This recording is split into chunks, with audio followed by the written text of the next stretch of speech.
Welcome back into the GSMC Sports Podcast as we are now officially at NFL opening week. And to celebrate, we're going to start off by giving my top 5 favorite games and storylines to pay attention to in the upcoming week or so. So to start off, we'll give some honorable mentions as well. I think that Dallas at Cleveland is a very interesting game considering the fact that both of these teams have a lot to prove in different ways almost. The Cowboys obviously being the Cowboys, understanding that they have all of these financial deadlines ahead of them with the idea of Dak Prescott's contract extension as well as Micah Parsons, Mike McCarthy being on the hot seat. How will they respond this upcoming year? And I think it's a very tough matchup for them at Cleveland, where Browns still have one of the best defenses in the NFL. We'll talk about, Deshaun Watson and what he looks like in what should still be a good defense now without Deron Bland for the first couple months of the season. So definitely a little bit of a different look Cowboys team, but still should be overall a good defense now coached by Mike Zimmer, which I actually think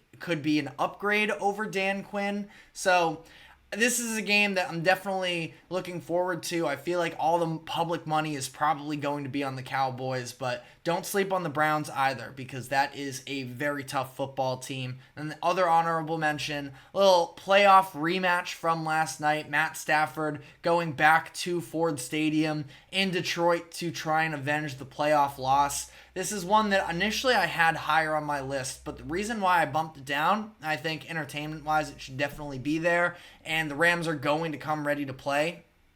But I do have my concerns with the Rams this upcoming season, that I think that they could see a little bit of a drop-off from last year, whether we're talking about the health status of Matthew Stafford and Cooper Kupp as well, that this is overall a team that, is sort of hanging on by a thread a little bit, trying to balance all of the up-and-coming defensive players while also relying a lot on some older offensive skill position players that have, accumulated some injuries over the past few years. So, again, a couple honorable mentions there. But number 5, I have the Houston Texans versus the Indianapolis Colts. And this is a game that I think could fly very much under the radar for a lot of casual NFL fans. And I don't know where I stand entirely on the overall hype level for Anthony Richardson and the Colts. I don't think it's going to be quite as smooth as everybody anticipates, but that being said, there are 100% going to be flashes this season from Anthony Richardson. And last year, if I'm not mistaken, I think Anthony Richardson actually won his start against the Texans early on last year. One of his few games that he played that he looked good. And this is a Colts team playing at home against a division rival. I think it's going to be a lot tougher than people are anticipating, especially when you talk about the, public perception between these two teams. The Colts were, playing the Texans for that final playoff spot in Week 17 last year. And yes, there's been a ton of improvements and roster moves from the Texans that make things interesting in terms of, how serious of contenders are they? I do think pretty serious, but that being said, the Colts are not a team to overlook. I think that the Anthony Richardson storyline is very compelling, and watching him specifically go up against CJ Stroud, I think this can be a closer game than people are expecting going into it. But that is my number 5. Number 4, I have the Jaguars versus the Dolphins. Here at the GSMC Podcast Network, there's this whole sort of, mini debate going on between Trevor Lawrence and Tua Tagovailoa. Either way, both of these quarterbacks getting massive contract extensions during the offseason, and a lot of doubters for both of them as to whether or not they are worth the money that they were just paid. Now, my take on that would be, I think that Trevor Lawrence is going to pan out. I have some more hesitations with Tua, but that being said, neither one of them have totally proven that they are worth quite the extent of money that they got, over $50 million a year. Both very promising players, but one playoff win combined between the two of them so far. Still early on. Wins are not a quarterback stat, so, I will sort of hedge myself there. But that being said, until we really see these guys step up in some big moments and put some consistency together is really the big thing for me, especially on the Trevor Lawrence front, where we've seen these flashes of greatness and top-end talent that made him the number 1 overall draft pick, but we haven't seen him be able to string it for, an entire season. Both of the past couple years have seen really high highs and really low lows, even, within the same exact game for Lawrence. If you look back to that Chargers win in the 2022 season. But ultimately, I think that this should be a good matchup between two teams that are sort of knocking on the door of being taken seriously, but haven't fully won over that respect just yet. So I do have this as a very interesting game in terms of, these two teams and these two quarterbacks solidifying their place in the overall hierarchy of the NFL. Number 3, I have the Packers versus the Eagles. Should be a very fun matchup between two of the top teams in the NFC. I will say, I think I dinged it a little bit because of the fact that this game is in Brazil, which is, I don't have all that much of a problem with it. It's a little bit weird, but also the NFL is trying to grow. That being said, though, we have the conversation with the London game every year that it does have an impact on the travel schedule and the body clocks of these players, that almost it feels like there's going to inherently be a built-in excuse for whichever team loses, I should say. So, I dinged it a little bit there, but these are two teams that could very easily be facing off in the NFC Championship game if things break right for them this upcoming year. You have Jordan Love coming off of a new contract extension.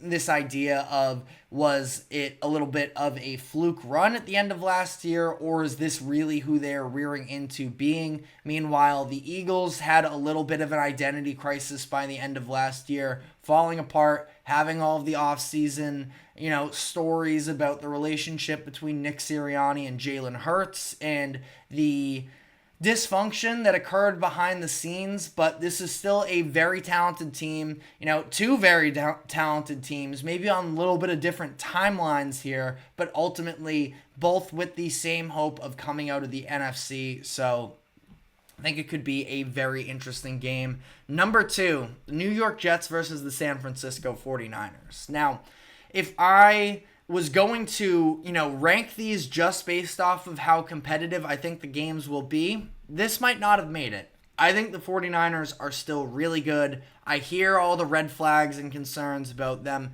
having a Super Bowl losing hangover. If it happens, I can't say it would be the most shocking thing in the world, but in my eyes, this team has too much talent not to be great once again and be one of the top competitors. I think that, next year is when we're looking at the real implications of where they're at financially, that we could see a significant shakeup to their overall roster construction, but they're running it back this year with primarily the same group that they had last season that took them to the Super Bowl. A couple marginal pieces here and then out. Injuries, it's obviously not a great sign that Greenlaw is dealing with this torn Achilles, but they're also getting Talanoa Hufanga back in the secondary as well to sort of offset that to some degree.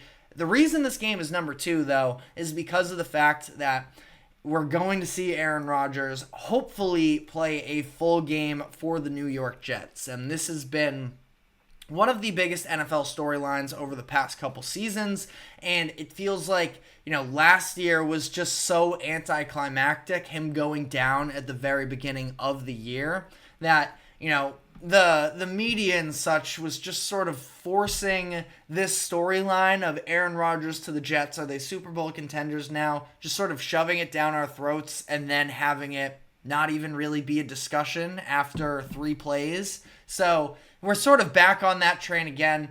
I'm not confident in the Jets. I don't know if I can really buy into a 41-year-old Aaron Rodgers coming off of a torn Achilles of, returning to form, even though the last time we saw him, he was already starting to decline. So it's on the table that, Rodgers just needs to be an upgrade at that quarterback position for the Jets to make the playoffs. But, I think just the real official debut of Rodgers in a Jets jersey, that alone does it for me. Kind of messed up of the NFL to put Rodgers' debut once again on Monday Night Football, considering how last year went. But at the end of the day, should be interesting to keep an eye on. And then the number one biggest game to watch, in every essence, it is the Ravens versus the Chiefs on Thursday Night Football, this upcoming week to kick off the season. This is a rematch of last year's AFC Championship game that did go down to the wire. Now, I think that we're going to get maybe some different versions of this team, maybe a little bit more competence on the offensive side for both of them. The defenses, both losing some key contributors. You look at L'Jarius Sneed for the Chiefs, now in Tennessee. Patrick Queen for the Ravens, now in Pittsburgh. So I expect there to be a little bit more offense in this game. We'll see about that, but ultimately, this game has, once again, the potential to be another AFC Championship matchup of the future. Lamar Jackson, I am hoping for his sake for him to have a bounce-back season. I think he was incredible all of last year, and part of it was him, 100% in that championship game. Part of it was also on the coaches, I thought, for abandoning the run game and going from the number one rushing offense in the league last year by a significant margin to sort of, abandoning that in the biggest moment of the season. I thought that was a crazy move, especially because that was sort of the biggest weakness on the Chiefs defense, but I digress there. I think this should be an excellent way to kick off the season. Really looking forward to it, and ultimately, I think that this is a matchup between two of the best teams in the NFL. This is all we've been wanting these past handful of months, and it's finally coming to us just a couple days from now. So let me know what your thoughts are in the comments section on any of these games, or maybe some other games that you think are also flying under the radar. But we are now going to be taking our next break here, and when we come back on the other side, gonna be sharing my thoughts on Russell Wilson being named the starting quarterback and captain for the Pittsburgh Steelers. Talk about the expectations for him and the team as a whole moving forward this season. But first, this quick break. Do not go anywhere. We will be right back.